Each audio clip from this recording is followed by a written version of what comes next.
UNO. Asia ఖండంలో దక్షిణ భాగమున ఉన్న అభివృద్ధి చెందుతున్న దేశమే మా భారతదేశం. మా భారత ప్రభుత్వం నన్ను ప్రతినిధిగా పంపినందుకు నాకు చాలా సంతోషంగా ఉంది. ఈ సందర్భంగా ప్రపంచ దేశాలకు భారతదేశం గురించి చెప్పవలసిన అవసరం ఉందని నేను భావిస్తున్నాను. మా దేశాన్ని ఆంగ్లేయులు అంటే బ్రిటిష్ వారు 200 సంవత్సరాలు పరిపాలించారు. భారత ప్రజల సుదీర్ఘ పోరాటం మేరకు ఎందరో ప్రాణాలను పణంగా పెట్టి పోరాటం చేయడంతో 15 ఆగస్టు 1947న మాకు స్వాతంత్రం ఇవ్వటం జరిగింది.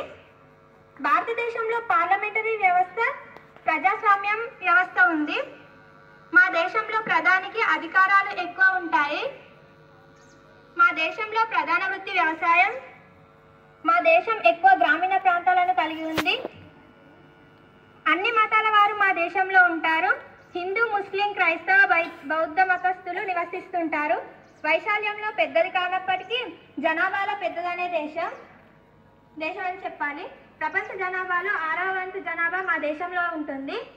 ప్రపంచంలోనే మొట్టమొదటి యూనివర్సిటీ తక్షశిల యూనివర్సిటీ 700 BC నాడే ఉండినది.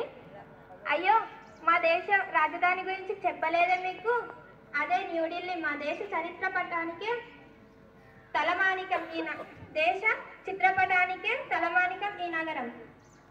మా దేశ ప్రజలు హిందీ, ఇంగ్లీష్తో పాటు మరో 22 భాషలు కూడా మాట్లాడతారు.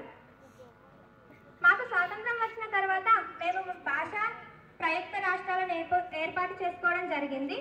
మా దేశంలో ప్రపంచ ప్రసిద్ధి గాంచిన చారిత్రక కట్టడాలు తాజ్మహల్, చార్మినార్, గోల్కొండ కోట, ఎర్రకోట, 1000 స్తంభాల గుడి కలవు. మా దేశ వైశాల్యం 32,87,263 చదరపు కిలోమీటర్లు. మా దేశ జాతీయ జంతువు పులి, జాతీయ ఆట హాకీ. మా దేశ కరెన్సీ రూపాయిగా ఉన్నాయి. మా దేశ ఆర్థిక కేంద్రం ముంబై. మా దేశంలో ప్రతిష్టాత్మక విద్యా సంస్థలను ఐఐటిగా పిలుస్తాము.